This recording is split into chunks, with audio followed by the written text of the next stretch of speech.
Good evening, everyone. Oh, God, yes.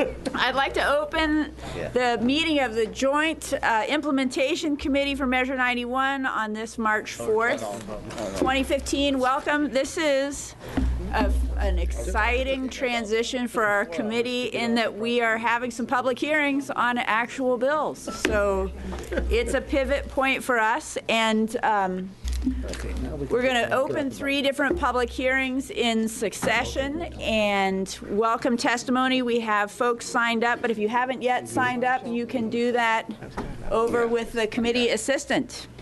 And members, where do we sign up? And members, yes, we'll have a special sign-up sheet. You want to talk to? Oh, I guess I better say something about that. Since you put my name on it. All right, so I'm going to open the public hearing on Senate Bill 542 and ask Adam to summarize the bill. Take it away, Adam. Thank you, Madam Co-Chair. Senate Bill 542 has repealed sections of Measure 91 prohibiting local government from taxing and regulating marijuana. States that local governments can adopt ordinances that regulate, restrict, prohibit, or impose taxes on marijuana, declares an emergency, and is effective on passage. We have neither a revenue nor a fiscal statement for this bill. Okay, can people hear that okay, or should we next time through get a little closer to the microphone or project even more? Yes, vigorous yeses from the back. Thank you. All right, then. Adam? Oh, good. Okay. All right. Oh, my. Bill is hot.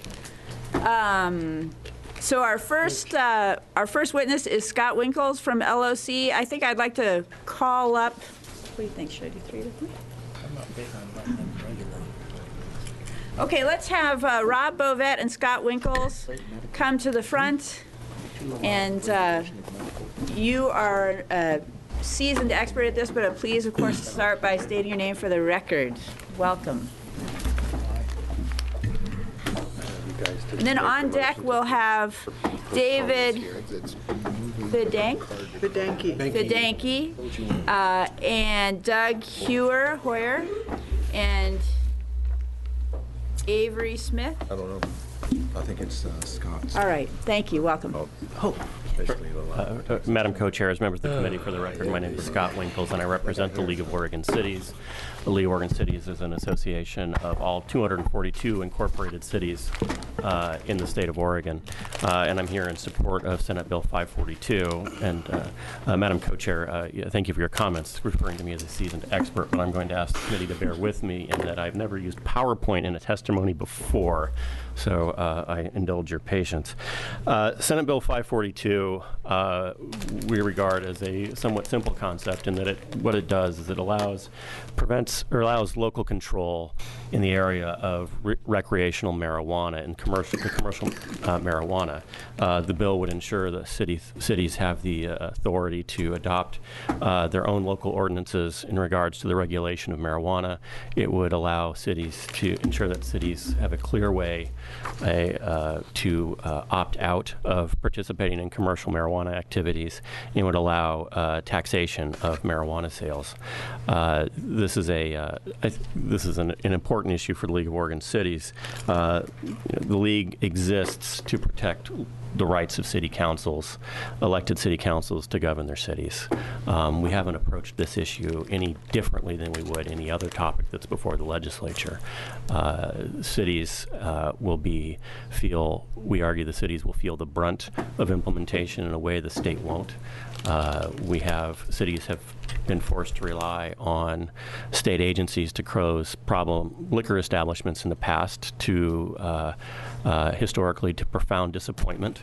The cities are going to be the ones who hear the complaints from neighbors. Cities are going to be the ones, their police departments have been asked by the OLCC and told by the OLCC that their cooperation will be integral to the successful implementation of Measure 91. With that, I'd like to now sort of transition and sort of explain the city of Kirkland, Washington's efforts. Look what happened there in Kirkland when retail marijuana was was slated to operate in their city. Explain their experience, and I think it shows very clearly why cities are asking for this authority. Mr. Winkles, I'm going to jump in and encourage you to project even more if you can, because I think for the people who are not facing you, it may be a little hard to hear. I am a bit hard of hearing myself, so I try to be vigilant on behalf I of those apologize. people. I'm never sure which That's all right. mics in the hearing rooms are all different. Okay, so what's before you now is a list of all the precincts in the city of Kirkland, Washington. What you'll see is that there was strong support in the city of Kirkland for their legalization. There's a map as well. It passed by 62%. Maybe there. Forward. There. Okay. Again, my apologies. Here's a map of the precincts, and I want to draw your attention specifically to this Market Street area, this Market neighborhood right there. You'll see that it passed by greater than 65% in that neighborhood.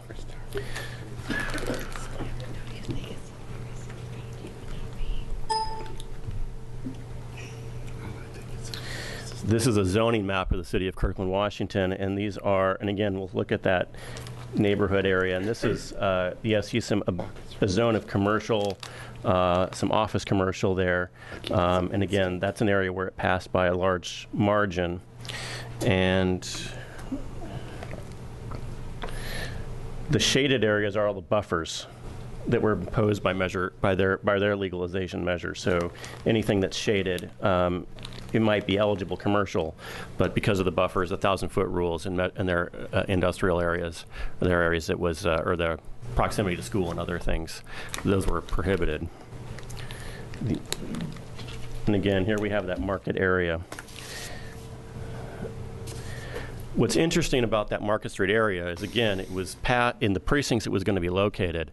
That was basically, when they started, that was the only area in the city that was appropriate for its use because of the buffer zones, because of the existing commercial zoning. Neighbors in the community, even though they had voted for legalization, showed precious little interest in having a retail establishment open in that neighborhood. And it was, not only did they pass it by a large margin, the precincts next to it, adjacent to it, passed legalization by a fairly large margin, although not as high. This is the sort of issue a city is going to be faced, is that we're going to be looking at having to work with our neighbors, who we anticipate in many cases will object rather strongly to having retail and commercial activities going on in their neighborhoods, even though they may have supported the end of prohibition.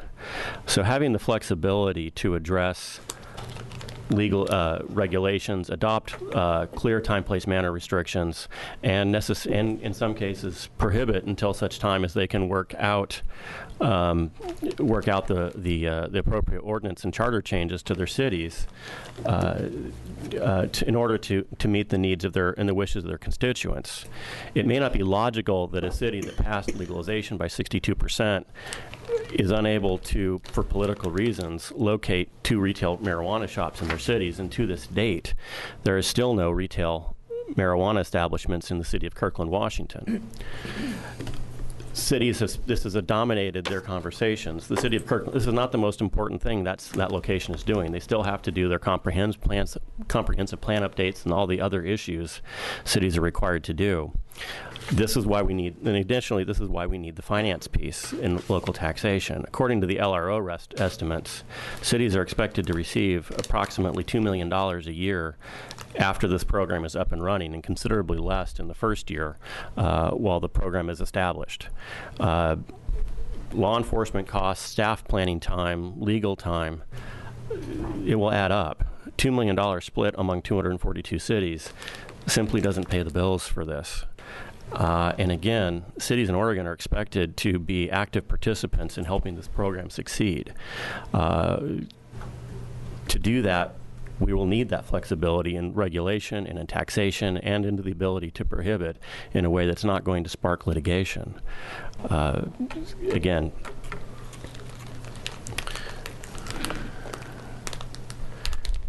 and finally, I think I will turn that Mr. Bovet can speak more clearly to the issues of opt-out. But I would urge you to respect your city councils as we move forward, and their and the fact that they are the ones who are going to have bear the brunt of local on-the-ground implementation as we move forward. Thank you. Madam Co-Chairs, members of the committee, for the record, my name is Rob Ovet, legal counsel for the Association of Oregon Counties. I'm going to give you a completely different reason for making sure that we have complete local control. And it's a legal reason, not a policy reason. We can hear all kinds of policy reasons why there shouldn't be local control. But I'm going to give you kind of the legal outline. And I have provided you with basically a new legal opinion, a joint legal opinion from LOC and AOC, an 8-page opinion, that basically puts all the flesh on the bones from what I shared with you about 2 weeks ago about our interpretation of Measure 91, how we believe it's not preemptive. It's less than clear that Sean O'Day and myself are going to wind up in litigation. I appreciate the Rob Ovet Sean O'Day Full Employment Act, which is what Measure 91 is, but frankly, I prefer to work with you than be in court. So we'd like you to clean it up. But there's a reason why, a legal reason why I think you just don't want to go down this path in terms of cleaning it up by making preemption clear. And that is this. As I explained to you a couple of weeks ago, keep in mind that these provisions out of Measure 91 and many others were adopted virtually lock, stock, and barrel out of the Oregon Liquor Control Act of 1933. That came quickly on the heels of federal repeal of prohibition. There's a problem with applying that to marijuana. The feds have not yet repealed prohibition. So some of those things fit like a square peg in a round hole, and this is one of them. This is why every state so far, including Colorado and Washington, have ensured local control, whether it's through constitutional provision, statutory provision, or case law.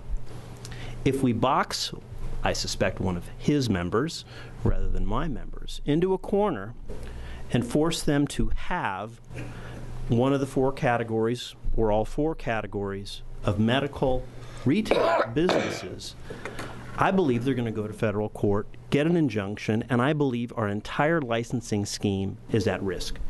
And so we can build this careful train, this beautiful train of licensing, regulation, and taxation, send it down the tracks, and have it derailed shortly, because we will have done something that no other state has attempted to do, which is do what the case law tells us not to do. Force someone to take a business that is essentially, whether we like it or not, a federal crime. And so I would urge you strongly to clean up Measure 91. Maybe Senate Bill 542 is the right way to do that. Maybe there's other ways to do it. We can finesse it and talk about it, maybe have a special work group. But I wanted to provide you, and the League wanted to provide you with our full legal analysis. This is the Rob Ovet and Sean O'Day Full Employment Act. And this is what we're doing with House Bill 3460 right now, and we just rather not. We'd rather have you make the policy decisions. And I also strongly urge you to consult with legislative counsel. Don't take our word for it. Consult with legislative counsel, seek your lawyer's advice as to what you ought to be doing with regard to opt-out and local control.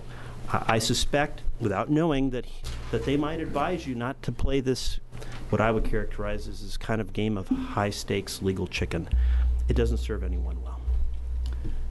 Thank you. Senator Przanski. Thanks. Rob, I appreciate your perspective. We've worked for many years over these many issues. But at the same time, hearing what you're putting on the table now, what guarantee, if any, do we have as the state that none of your members or none of us Scott's members are going to do their own thing if we even believe that there's an issue to go down the path that you two want us to go? Madam Co-Chair, Senator Przanski, so far the experience, for example, in the state of Washington or the state of Colorado, or even any of the states with medical marijuana dispensaries, and there are quite a number of them, because the case law or the Constitution or the statute preserve local control and local opt-out, none of those states have boxed any of their equivalent members into a corner. So there's been no reason for any of those cities or counties in any of those other states, many of them, to go to federal court and seek an injunction striking down any licensing scheme. And this comes to the difference between what the case law tells you about. I don't want to beat a dead horse, but really as your Legislative Council laid out on the very first day, there is a sliding scale of things that are dangerous and safe. What is absolutely safe for you to do is to grant exemptions from state criminal law. That is 100% safe. Congress can't touch you. It's beyond the reach of Congress. That's what the heart of the Oregon Medical Marijuana Act and Measure 91 do. They decriminalize things under state law. What is very dangerous for you to do is to try to use state law to force some entity, whether it's an employer, a city, or county, to do something they don't want to do. So a licensing scheme inherently is risky. So what we want to ensure to avoid putting any of our members in a box is to ensure that, yes, we can force them to accept the fact that the personal allowance provisions of the Medical Marijuana Act and Measure 91, they can't touch. So people are entitled to that, period, the end. That's 100% within your purview, I believe, under the case law. What is really hazardous is when we try to force entities to accept a business that essentially is, again, we can disagree with the policy, still to this day committing a federal crime. Follow up. Yes, please. Again, I'm going to ask, what guarantees, if any, can you give us that that won't still happen?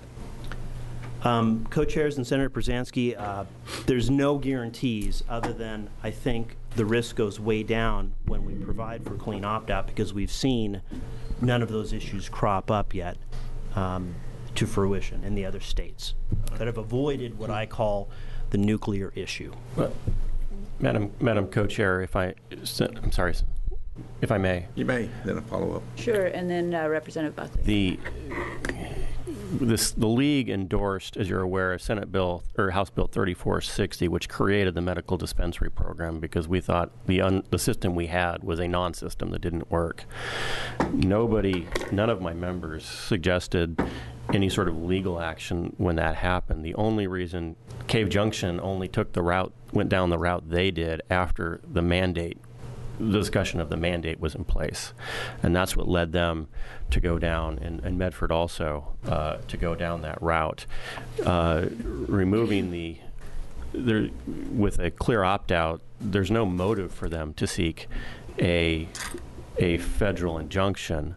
And I think from the perspective of the league, I think it could be chaotic were that to happen. And I just haven't, based on what happened after 3460, I don't see any motivation for a city to go down that fairly expensive legal route. I think when we start talking about mandates and they're facing pushback from residents, then we sort of vector them seeking that option. Senator Brzezinski. Yeah, and so, Scott, I guess I'm going to have to come back because there was a moratorium that was put in place for 3460. Handshakes were done. Everyone agreed that this was going to be the way we're going to go forward. But lo and behold, guess what? Someone went to court because they didn't like having the moratorium for whatever reason. So that's just a comment. I guess the other part on this, the measure that was passed by the voters of this state specifically calls for a process for a city or a county to have a dry county or dry city. So the provision's already there in 91. Why don't we allow the people to have their say through that process, because that's what they supported? And Madam Co-Chairs and Senator Brzezinski, I guess I would disagree with that characterization, and that's what this is about, because this explains the history of that statute. And under the Oregon Liquor Control Act, which has that very statute, the case law is very clear that that is not the exclusive method of opt-out. That was put in there to ensure the people's power of opt-out, frankly, in spite of city councils, or opting in. So the statute provides for going dry or going wet by initiative, and that's what Measure 91 does. But Measure 91 nowhere, much like the Oregon Liquor Control Act, says that's the exclusive method. And the history and the case law tell us that when it comes to liquor, cities and counties opted in and out based on both city council and county commissioner action as well as local initiative action. Thank you. Representative Buckley. Well, thank you, Madam Chair. I'm following the same lines as Senator Brzezinski. Given that there is an opt-out provision, why would a city or county choose to go down what you described as the costly path of federal legal action, and instead of allowing their voters to make the decision for their city or county. And co-chairs and Representative Buckley, I think that might be, obviously, I think the safest course is to do 542. I think there's another potential mechanism, and that would be this: to allow a clean referral of opt-in or opt-out to the voters by city councils and county commissioners on a May or November election, rather than the funky initiative process, because we may not have people bothering you. Let's give you an example. We may have a city that has a massive mandate against retail marijuana based on just the vote for Measure 91. I can think of a couple, right? Far Eastern. And nobody's going to bother with the initiative process because nobody wants it. And so the Measure 91 doesn't, that statute isn't saying county commissioners and board or city councils, you can refer it. I think they can. I think they can refer such a thing, but it would be nice to have legislation that really sets all that stuff out. If this legislature really wants to say there shall be no opt-out without a local vote of the people, then provide a clean mechanism to get that before the people. Just to respond to that, Chair, thank you for the answer. I think my perspective on it, though, is that Measure 91 was brought to the ballot by signatures of the people of the state of Oregon. It was decided by the people of the state of Oregon, and there were voters in favor and opposed in all areas of the state. To my mind, the opt-out should continue to be the decision of the people of a community, a county, or the state. And co-chairs and Representative Buckley, I guess my only point is that that provision, I don't mean to beat a dead horse, but that provision of Measure 91 is not exclusive, just like the Oregon Liquor Control Act is not exclusive. So the voters repealed prohibition back in the 30s, as well as, the Liquor Control Act, but there were multiple mechanisms to opt out, that being just one of them. So in Measure 91, it's just one of them, but we know we're going to have to litigate that.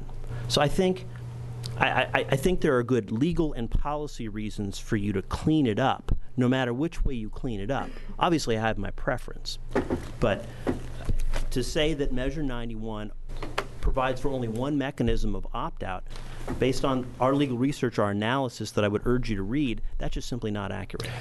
Mr. Winkles and then Representative Helm. Madam Co-Chair, Representative Buckley, I would also point out that the way the opt-out works requires that the petition be voted on at the November general election. So depending on how we define a general election, and that's somewhat ambiguous, whether it's November of either year. The citizens would be able to vote on this in November of 16. OLCC will be taking license applications in January of 2016. So you could have a scenario where a business is given a license and later on a petition is circulated prior to November of 2016. They're in operation. Changing that timeline, I think, would be beneficial for our parties, because nobody wants to open a business and then get voted out in the next cycle. Additionally, I think if we look at that Kirkland example, and I don't think there's any reason to expect we won't see the same sort of situation here, where Kirkland will have retail marijuana operating in their city, but they have to do quite a bit of code updates and changes and some conditional use permits in order to make that happen. They have a ban that they anticipate lifting, so I don't know that we would, if it makes sense to send an election every time you want to change the ban, if you're working towards a scenario where you will have retail or commercial activities. And that's what we're asking for, is flexibility. So I think Representative Buckley has a follow-up, and then Representative Helm. Thank you. I appreciate the answer. I think I would counter slightly with the Oregon example around dispensaries. There's a tremendous amount of fear whipped up around what a dispensary would do to a city or community. In my district, I look at the city of Talent that's just very quietly opened 2 dispensaries without problem. Contrast the city of Phoenix, which is still going through huge legal gyrations over the same issue. The fears were not founded. I think actually having a business open up prior to an election might actually allay the fears of citizens about this retail establishment that is down the street, serving people that want to be served, a local business, and not causing any problems. That might actually be something that would have a impact on the vote itself. So I don't think it's necessarily a horrible thing for a business to open before the general election. So I'm going to go, unless you have a response to that? I just have one Sure. quick thought. Just co-chairs and Representative Buckley, I think we can also look at the Oregon Liquor Control Act to see what happened there. So throughout the 40s and early 50s, many communities opted out through either city council action, county commissioner action, which actually was countywide, for reasons I won't bore you with, or by initiative. And then they opted back in. But then over the next 10 years, all those got repealed, because people observed it working okay, and the nightmare scenarios about alcohol, alcohol, people will go mad and all this other stuff, didn't happen. And I think the same thing is probably likely to happen now. The question is, do you force it before federal prohibition has been repealed, or do you actually allow this to happen in a methodical fashion? And I think the latter is a better way to approach it. Okay. Then Representative Helm, thank you. Thank you, Madam Co-Chair. Thanks for the memorandum. I'll read it. As to the bill, let me ask you this. Is it your opinion that the vote on ballot measure 91 was a statewide vote, or was it a county-by-county vote? Co-chairs Representative Helm was clearly a statewide vote. Okay. So the people of this state in total adopted this measure. Could they have, and follow up, Please. Co-Chair, could we have adopted a statute that allowed county by county an opt-in? So on a county by county basis, the people of that county could opt into legalizing marijuana. Co-chairs and Representative Helm, that's what we did. The opt-out/in initiative process is just that. It's much like the Oregon Liquor Control Act. Follow up, Madam Chair. Yes, please. But that's not the way it's configured. It's a statewide vote legalizing with an opt-out for local governments to go dry if they so desire. It's not the reverse. Co-chairs and Representative Helm, you might want to read that section of Measure 91. It's going dry or wet. Why would they need to go wet if they already are? Because, co-chairs Representative Helm, because that was the framework of the Oregon Liquor Control Act of 1933. There were cities that actually opted out, then back in, or in and opted out. And it was to be honest, it was a tortured history for about 25 years. And the case law I cite in the legal memo actually talks about some of that and the chaos that was ensuing as a result of it. So if you read that provision of Measure 91, it actually talks about opting in and opting out, because it was basically copied verbatim from the Oregon Liquor Control Act of 1933. Madam Chair, if I can have one more. I think we're going to have to agree to disagree on that. I'm reading this exact same words differently. But the follow-up question I have is this. And we talked about this before in terms of statutory interpretation. Sure. We're going to go look at the text, we're going to look at the context, and then when that's not clear, which to my mind it isn't here, we're going to go to legislative history. The best legislative history in my mind that we have, and I'm sorry to put you on the spot, but you told me you liked it, Sure. is the explanatory statement of ballot measure 91, which you probably don't have in front of you right now. But since I tore that section out of my own voter's pamphlet, I have it. It's actually quoted in the memo here, too. And the explanatory statement says, a city or county may opt out of having marijuana businesses only by petition signed by 10% of registered voters and approved by a majority of voters at a general election. And then at the bottom, of course, you well know, the committee members are listed. And of course, you're listed there. And there is an asterisk by folks that did not concur with this statement. and an asterisk isn't by your name. Right. So I have to ask, and I'm not asking this to put Mr. Bovet on the spot, but I'm very resistant to having the committee go down this route when it's my view that the explanatory statement is absolutely clear that there is but one way to opt out. And I don't want us to waste time on this if we don't have to. So I have to ask. You said one thing back before the election, and now I'm hearing a very complicated and, in my mind, a little bit attenuated legal analysis saying something else. Co-chairs and Representative Helm, let me address both of those issues you raise. First, the first part of your question, let me give you an example of how I think the opt-in could work and how it did work. So you could have a city opting in and the citizens disagreeing. Measure 91 specifically provides for that by allowing a local initiative to disagree with the city and opt out by vote of the people, essentially overriding the city council. Because Measure 91 adopted that same language from the Oregon Liquor Control Act, that same language and the case law attached to it, that's real clear to me that both by initiative petition and city council, you can opt in and out, and Measure 91 allows for that. In terms of the explanatory statement provision, unfortunately, the way that process works is a draft is created and we argue over certain points.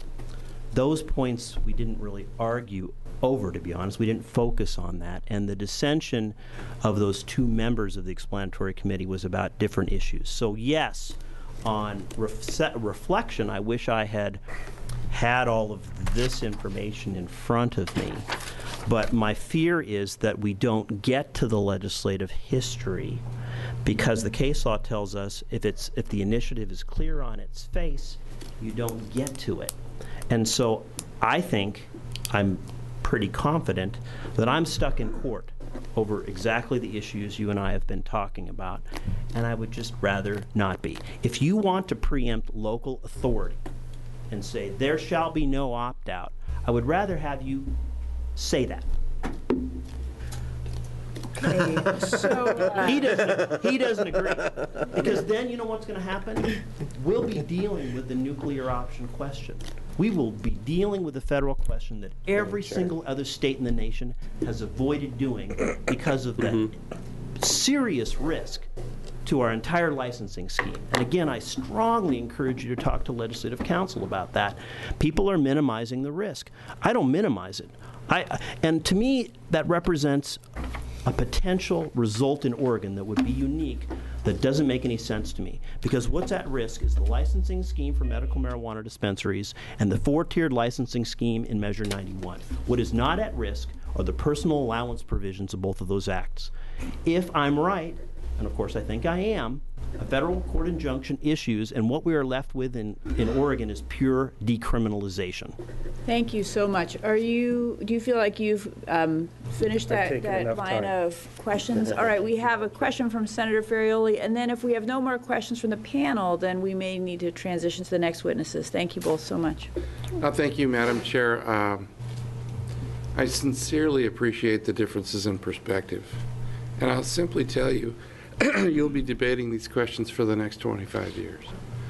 The fact of the matter is that there are very few exclusive remedies offered either in statute or law. So what we have here is a system of checks and balances that recognize that perhaps city councils would feel one way, perhaps city residents would feel another, or jurisdictional residences, and the remedies are built in here. You know, there can be an opportunity for jousting, which is part of our system. It's an adversarial system. But even if a city is overturned by the citizens, a city seeking a ban is overturned by the citizens' initiative, the city still retains the time, place, and manner authority and can say, there is no time, there is no manner, and there is no place, relying on its zoning authority. So it could provide a de facto ban using other authority. So the question is, really, each one of the communities will engage its citizens And eventually, what you have reflected is a community standard. I'm telling my cities, or when I engage with the cities, I try to tell them, if you believe the goal was to prevent or end prohibition, your attempts at a complete ban may foster illicit activity in your community. So if that's your objective, you have to think through the whole cycle. Some cities will opt out. My colleague and I, both of us are the senior members of the Senate who come in at the same class at the latter part of the last century. We were just discussing the fact that Monmouth, I think, was the last dry city. Correct.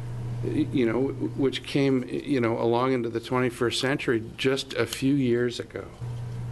And when you would discuss that issue with the folks in Monmouth, what you would find is a vigorous debate of the pros and cons of maintaining their status as a dry city. We're going to be having this question forever. I don't want to get engaged in how many angels can dance on the head of a pin or what the remedies are. The fact that we have is we have a statewide initiative. Half the counties vigorously opposed it. And I can show you where they are on the map. Half the counties agreed that they would impose their will on the rest of the state. But there are non-exclusive remedies that are available to each jurisdiction. And I expect them to pursue their remedies. And regardless of our attempt to try to referee that dust up, they're going to end up in court. So notwithstanding your desire to stay out of court, forget about that. You're going to go to court. Legislative intent may help, but after you've been here a while, you realize the courts pay very little attention to our interpretations of what we intended when we passed the bill. That's all I have to say about that, Madam Chair. Thanks for the Right, indulgence. thank you for that set of insights. I've been on the other side of this. I'm sorry, what was that? Because anyone can say something really quietly and just totally confuse me. Any other questions for these witnesses? All right, thank you both very much. Next, we'll call up David Fidenki and Doug Hoyer, and I will look forward to you correctly pronouncing your last names so that I can later also. If you don't get it right, he'll sue you. And he's not on a... Not a chance. He'll just get you sued. I answer to anything. For the record, David Fidenki, Executive Director of the ACLU of Oregon, at least till the end of this month. And here testifying today on behalf of the ACLU. I was one of the drafters of Measure 91, but I am not testifying on behalf of New Approach Oregon or any of the other members of that coalition today, solely on behalf of the ACLU. I just want to emphasize a couple of points that have already been very ably made by members of this committee, Madam Co-Chairs. First is that those of us who were involved in the drafting of Measure 91 were trying to adopt a system of regulation of marijuana post-legalization as best we could based on the regulation by the OLCC of alcohol in this state. Our major goal is to eliminate the criminal market for marijuana and replace it with a regulated market in which the product is inexpensive enough to put the criminal market out of business and at the same time generate revenue for the state and localities where this product is cultivated, processed, and sold. And I assume the committee is well aware of this. There are a number of balancing acts in Measure 91, one of which was recognizing that some localities, cities and counties, would make it very difficult for any of these entities to locate within their boundaries. That was the reason for inserting the word reasonable, along with time, place, and manner regulations. And the other safeguard was to ensure that at least after the first year, any municipality or county in which there were no facilities would not receive any of the tax revenue that was generated by the regulated market. And I think everyone needs to understand. I think all of you understand this very well. Certainly the comments made by Senator Ferrioli underscored it. There is an illegal market currently in every municipality and county in this state. So you all have decisions to make this session about where you think the balance should be between continuing to encourage that criminal market versus trying to put it out of business. Clearly, prohibition has not worked to prevent the illegal cultivation, processing, and sale of marijuana. And, you know, we felt that it would be more protective of minors to have a regulated system rather than a criminal system. We felt that it would be better for every locality in this state to encourage the adoption of, you know, bringing this market out into the open, where all can see it and where it can be regulated. At the same time, we recognize that not every locality was going to be in favor of this. And so we provided that opt-out ability in the measure. If you all, in your wisdom, decide there needs to be some additional measures put in place that allow local governments and their citizens to opt out, we hope you will think very carefully about how you craft that. Again, because it's a choice between encouraging the criminal market and opening the door to eliminating that criminal market. So I appear in opposition to Senate Bill 542 today, and I wish you all the best in your deliberations as this session continues. I'm sure I'll be back before my time is up, and possibly even after, on the staff of the ACLU. But I appreciate how difficult some of these issues are. And believe me, those of us who were involved in the drafting wrestled with these very same issues when we were in that process. Thank you. Co-chairs, member of the committee, my name is Douglas Sawyer, and you did get that name right. I live in a city that's placed a full moratorium. They've enacted the tax, and now they're currently looking at a codes change to ban the facilities from the downtown area. Senate Bill 542 is really, to me, a direct front to the voters and will prevent or impede the uniform application over the state's control over regulating marijuana. Now, the League of City Voters enlisted the cities around Oregon to violate the intent of Measure 91 by assisting them with creating ordinances that circumvent the will of Measure 91. This is reprehensible.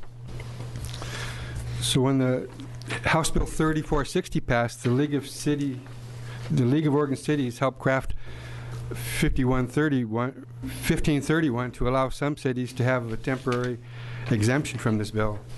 And so the city of Newburgh, where I live, chose to place a moratorium and ended up losing the business that I had. The city further placed a tax, and in doing so, they recognized right in the measure that they were going against the will of the voters when they did that. So I'm hoping that this committee helps the state take control of this and so we have a uniform application of these laws. Thank you. Any questions for these witnesses? Not a question, Madam Chair, but a comment, if I may.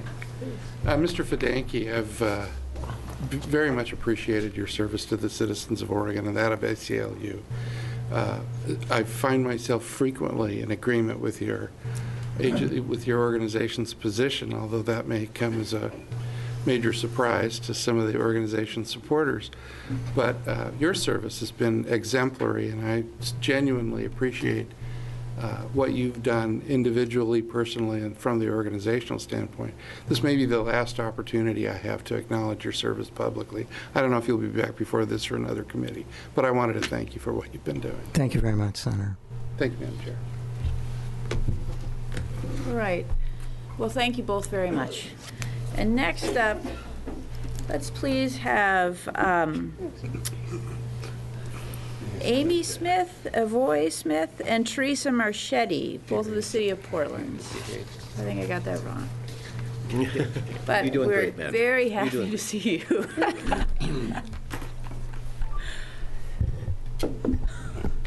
Good evening, co-chairs and members of the committee. For the record, I'm Andy Smith for the City of Portland, and with me today is Teresa Marchetti. She's the Livability Programs Manager for the Office of Neighborhood Involvement. Her office is charged with working to build safe and livable communities and neighborhoods. Senate Bill 542 contains several policy areas of interest for the City of Portland. First is the issue of local revenues. The City of Portland passed a 10% tax on the sale of marijuana ahead of the passage of Measure 91.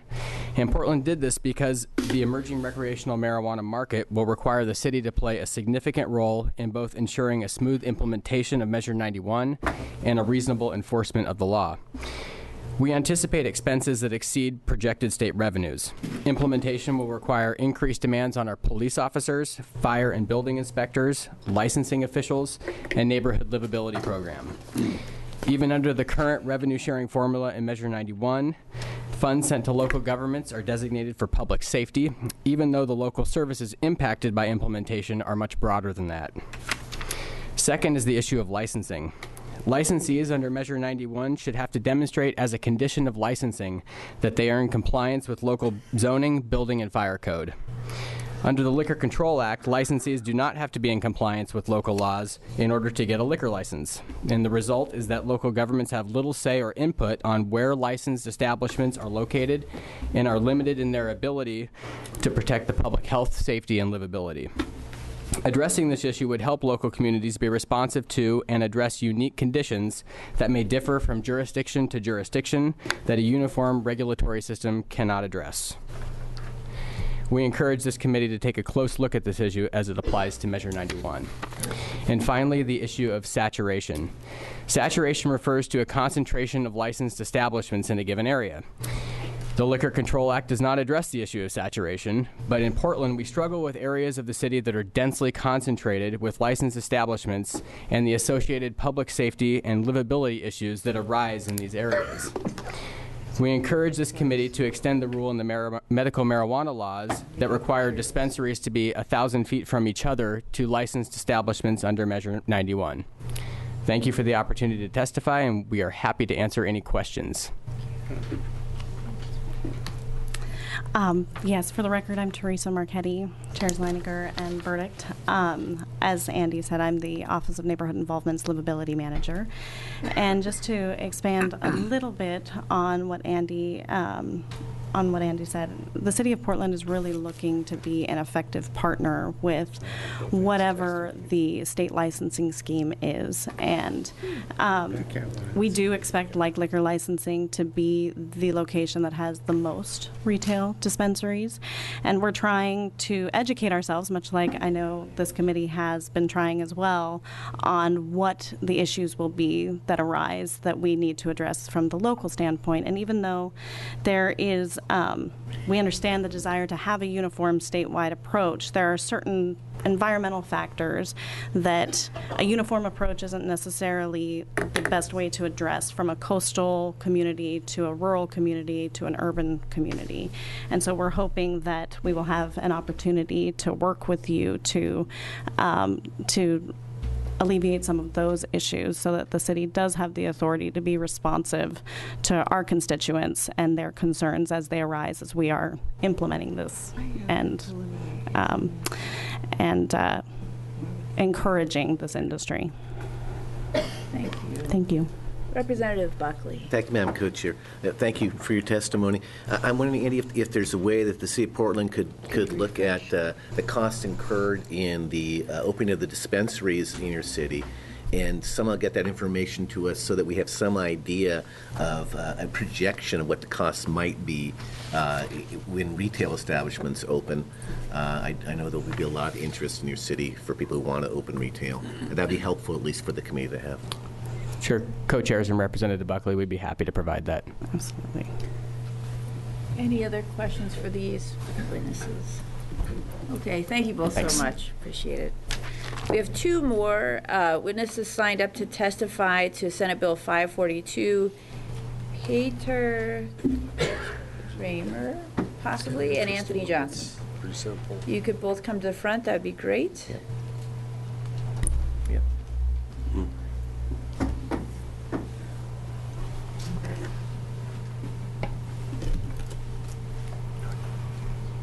You may begin. Thank you. Well, let Anthony say, my name is Peter Kramer, and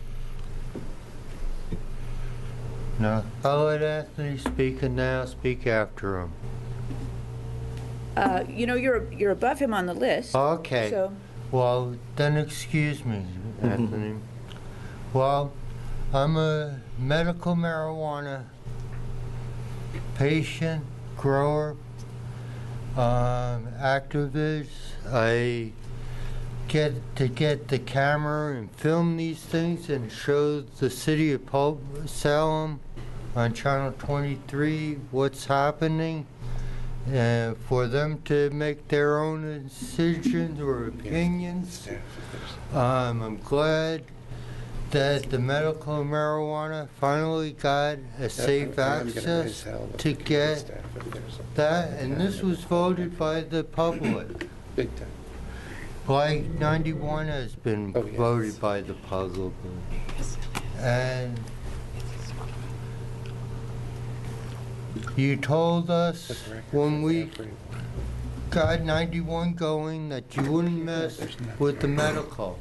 There's several bills that are messing with the medical thing. I'm just here to say thanks for Dr. Lebec for helping us and with all your help. Thank you. thank you very much for being here. Mr. Johnson. Madam Co-Chairs, members of the committee, Anthony Johnson with New Approach Oregon, chief petitioner, one of the co-authors, along with Dave Fidanki of Measure 91, I guess also known as the Rob Bove and Sean O'Day Full Employment Act after today. I completely concur with everything that Dave Fidanki said, so I won't go over all those points, and I think he said it best about getting rid of the black market and adhering to the will of the voters. I don't see how changing how cities or counties can opt out changes the debate at the federal law debate, the federal issue. And I would encourage people to look at Willis v. Winters, which is a Oregon Supreme Court case, and I'm happy to share it with everyone. And that's a case where in Jackson County, a medical marijuana patient was denied a concealed handgun license because she admitted to being a medical marijuana patient. And a local sheriff did not want to issue a concealed handgun license because it violated federal law, and said, I'm preempted from issuing this license because under federal law, you cannot possess a firearm because you're an unlawful drug user. The Oregon Supreme Court held that we hold that the Federal Gun Control Act does not preempt the state's concealed handgun licensing statute, and therefore the sheriffs must issue or renew the requested licenses. The counties appealed this case to the United States Supreme Court. The United States Supreme Court refused to hear it. So I think if there are any issues with Measure 91, the licensing aspects, the county opt-in or opt-out, and I think the campaign, the explanatory statement, it's been pretty clear. It's an opt-out procedure, but if you're going to go any way about it, I think you should go the way to explicitly state that state law does reign supreme and that the local communities cannot tax or opt out unless it's by a vote of the people. I think the people spoke loud and clear, and one of the beauties of our system is that if there are any issues about the revenue division or any aspects of Measure 91, we can address those on down the road. But in the meantime, let's let the will of the voters be enacted, and let's let's keep it an opt-out procedure. And I appreciate your time very much. Thank you. Thank you. Any questions for this panel? Representative Wilson. Thank you, Madam Chair. Anthony, could you, and forgive me, I'm running a little late tonight, but I wanted to ask you, what kind of law enforcement problems do you see occurring around a retail establishment? And is there anything to be learned from the experience with dispensaries up to this point? Madam Co-Chairs, Co-Vice Chair Wilson, I encourage everyone to, and I can be happy to send data to everyone on the committee, look at what's happened with medical marijuana dispensaries all across the country. We now have 23 states, half the country's population, living with medical marijuana, and we have medical marijuana dispensaries here. California's had dispensaries since 1997, I believe. You can look at what's happening in Colorado and Washington already. We can look at our own communities, and I think you can see that the sky doesn't fall, the crime rate doesn't increase, and that dispensaries are no more likely to be robbed, definitely, than a bank or a pharmacy or any other really business in the area. And so, and oftentimes they actually can revitalize areas and improve the situation in local communities. So I see actually number of arrests, citations actually decreasing, and that will have increased revenue, create jobs, and that you will not see an increased crime in our communities. And I think that's played out all across the country. Thanks. Any other questions for this panel? All right, thank you very much. Thank you. Thank you. Good evening. All right, with that, I am going to close the public hearing on Senate Bill 542 and open a public hearing on Senate Bill 460. So, Mr. Crawford, if you could summarize that bill and the -1 amendment, that would be great. And then we're going to invite Senator Przanski to kick us off as a speaker when you're ready. Thank you, Madam Co-Chair. Madam Co-Chair, members of the committee, Senate Bill 460 directs the Oregon Health Authority to adopt rules providing for the relocation of a medical marijuana facility, including all usable marijuana and immature marijuana plants in the facility's possession. It further allows a medical marijuana facility to remain at a current location until the date of registration renewal if a school is established within 1,000 feet of the location. It declares an emergency and is effective on passage. The committee is asked to consider the -1 amendment. The -1 amendment replaces the measure. It allows a medical marijuana facility to remain at the current location until the date of registration renewal if the school is established within 1,000 feet of the location. It declares an emergency and is effective on passage. Okay, well, welcome, Senator. Please introduce yourself for the record and share what you'd like us to know. Thank you, Madam Co-Chair and committee members. Thank you for the opportunity to bring forward Senate Bill 461. As Mr. Crawford said, we are asking the committee to look at the -1 amendments. I'm going to ask you to jump in and introduce yourself for the record, please. Oh, I'm sorry. Floyd Przanski, State Senator, District 4, includes parts of Lane and Douglas counties. Regarding Senate Bill 460, the reason it came forward, myself and co-chief sponsor Representative Buckley, when we put together House Bill 3640, apparently we had an oversight as to what we thought we had covered, and it turned out that we had not. And there was basically, there was never our intent to force an established business, once it was established, licensed, and up and running, to be closed down based on the school relocating or being established within 1,000 feet of that existing operating medical marijuana facility. Because of that, I asked LC to put together Senate Bill 460, and unfortunately in my communications with them, I did not make it clear to them that there should be an outright grandfathering, in other words, allowing the business that had established itself to not be forced out at any time. And so that's why myself and I, speaking for Representative Buckley, are asking the committee to consider the concept of the -1. We understand that based on the work of this committee, that more than likely we will have a larger or multiple bills that will be omnibus bills that will have different sections to it. And so this is why we're presenting this concept to the committee tonight. The other thing that I think is very important is that, as ironic as it may seem, on last Thursday when we had City Hall Day, one of my mayors that came up to visit was the mayor from Veneta, Sandra Larson, and she has provided written testimony which is on OLIS. And so I asked the committee to look at her testimony because she asked me, she said, we have a medical marijuana facility, only one that's in the city of Veneta. They're located at what was known as the main shopping area, commerce area in Veneta, which is located basically at Territorial Road and Highway 126 West. And she said that they were very concerned that that business was going to be forced to move or shut down because there's now a school that has been housed over at a technical school at the the West Lane Technical Learning Center, located at the high school, has been given notice that they can no longer use the space at the high school because the high school needs it for other classes. So they've been in the process of attempting to locate a place that would be large enough for their learning center, and it's charter school, and they've decided and they've worked out that they could have a occupancy at the same shopping center as where the medical marijuana facility is located. She has stated, and it's called out in her testimony that's written, and as I said, that's part of the OLIS system, that they have been very good neighbors. They have done everything they're supposed to do, and they have not had any instances within about 1 year since they have come up and running. She's also stated that based on her discussions with the young entrepreneurs that have invested over $50,000 in that facility, personal savings plus business loans, and that they find that they want to stay at that location. They made the investment because that was their plan, to stay there and not to have to relocate. She goes on to state that it would be very difficult for them to relocate based on the market model plan that this business has.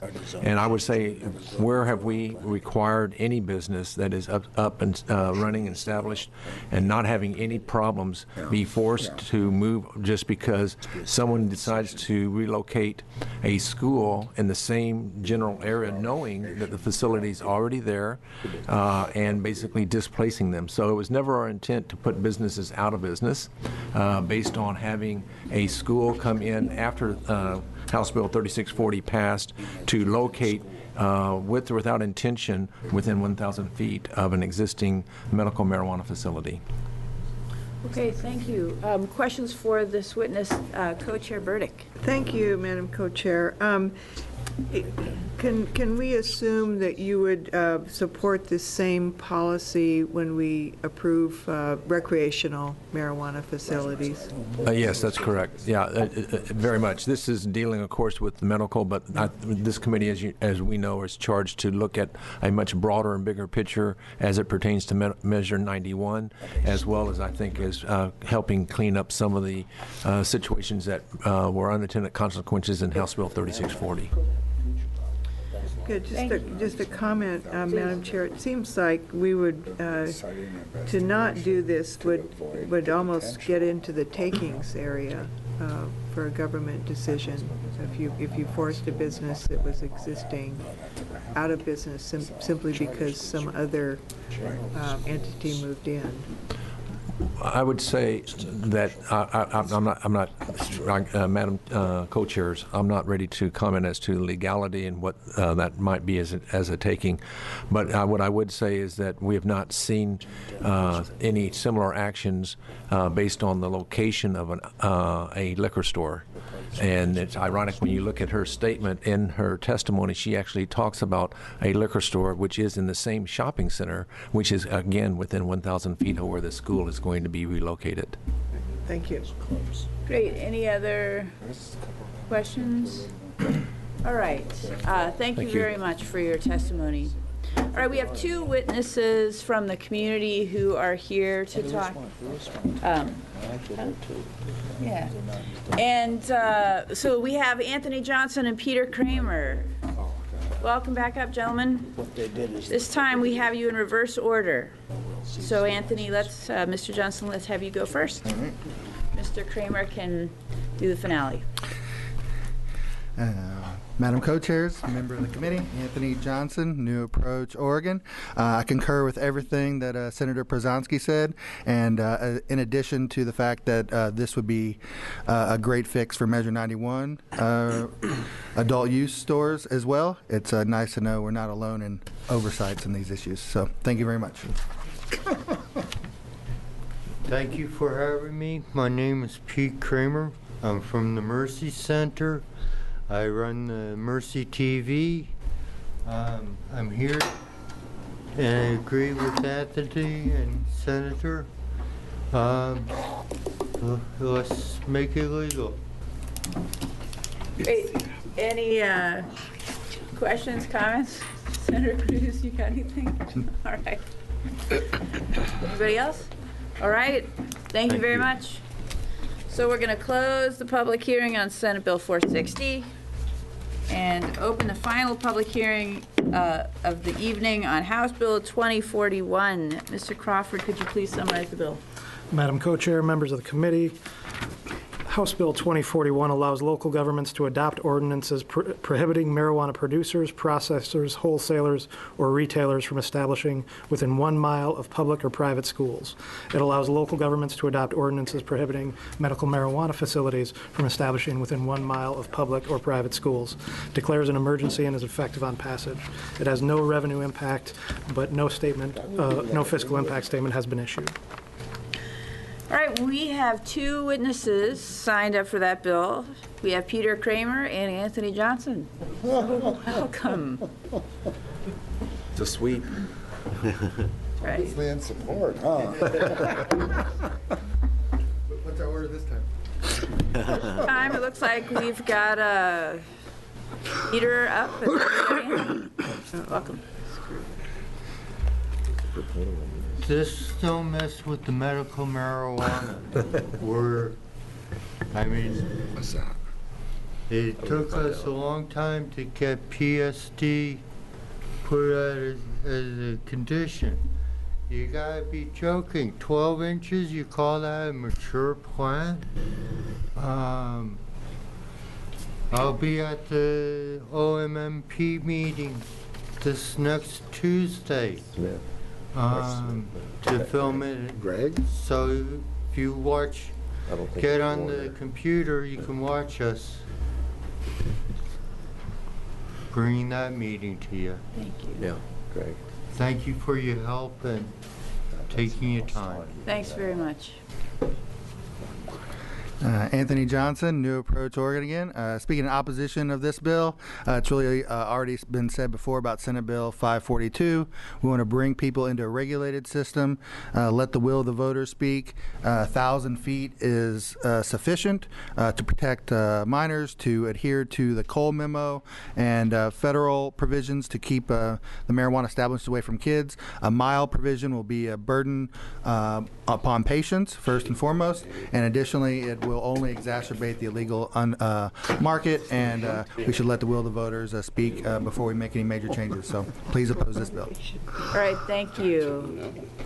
Hey, everybody, it sounds like there's a lot of ideas down at this end of the dais. You got anything you want to So we had a question. Yeah, Share with everyone, Senate? Yeah, come on. Yes, Senator Przanski. Yeah, Senator Cruz and I apologize while the speakers were speaking, but we looked to see who was the proponent, because it sounds like from what you said on the witness list, there was only two signed up.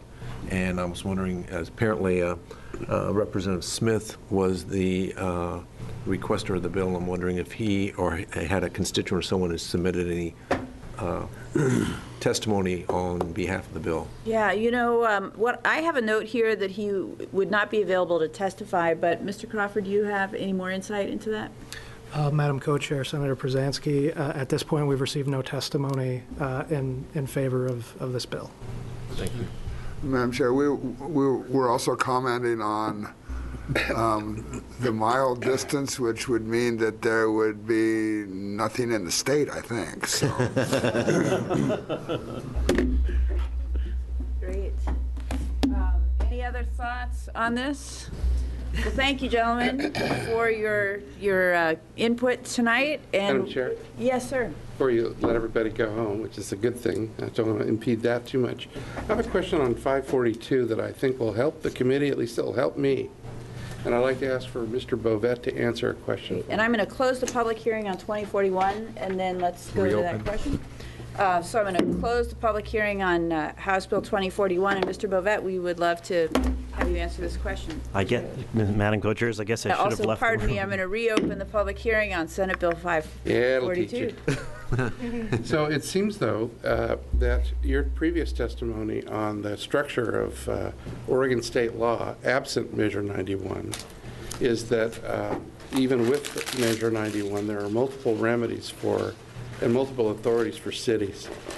You testified, I believe, that cities and counties have the authority to opt out absent any provision within Measure 91, but they have a specific mechanism that's also spelled out in Measure 91, but none of those are exclusive remedies.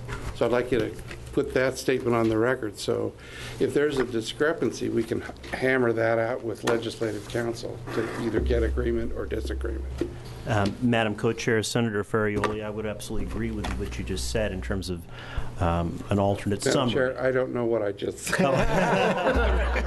That's why he's up there. Signy Diet Tape, are you listening? So with all due deference to the crafters of House Bill 3460 and Measure 91, it's my legal analysis that's shared by the League of Oregon Cities that we in fact have all rights of opt-out under existing law. But we concede that we're going to wind up litigating those things if you don't change the statute to clarify that. There's also a backup argument that even if you do affirmatively preempt us or a court decides and disagrees with what I just said, that federal law trumps. And my fear is, my concern is that we don't really want to reach the federal question because we don't want the answer. So my goal is, if I have to litigate it, I want to win in court on state arguments because I don't want to reach the federal question until the feds get rid of prohibition. And Madam Chair, just a quick follow-up. Sure. Thank you for stating that. I guess, Madam Chair, the only further question I would have is that the SMS on 526 should reflect or refute that statement.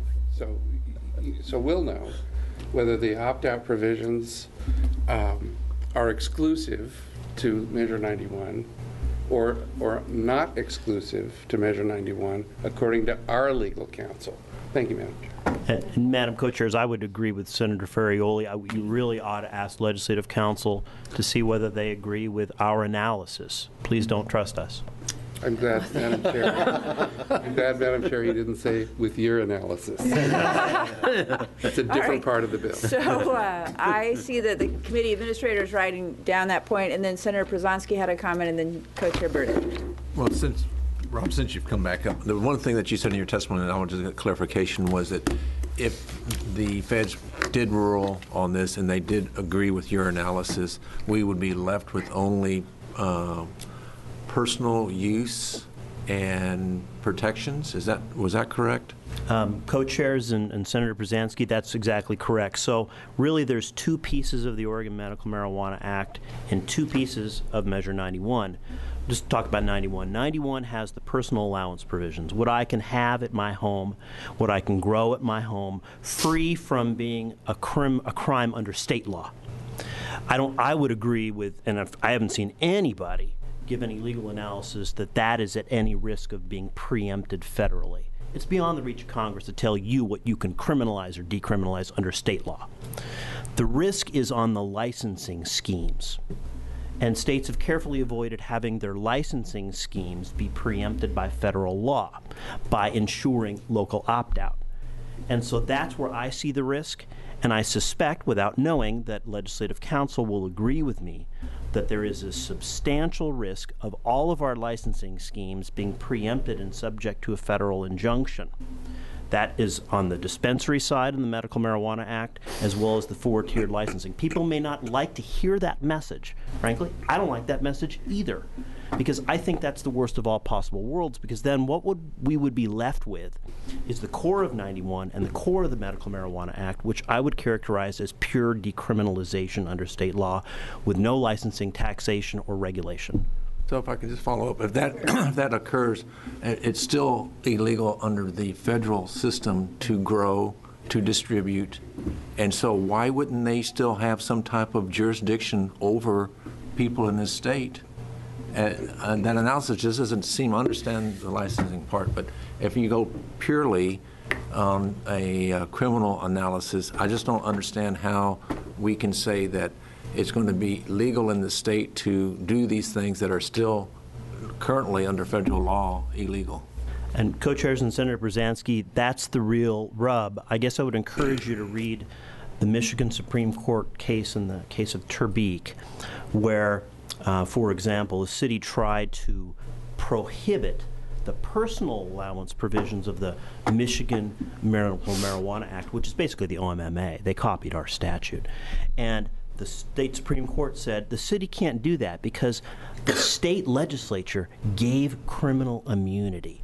That's the personal allowance provisions. And the 10th Amendment case law is clear. Nothing that Congress does can tell you as a state legislature what you can and cannot criminalize under state law.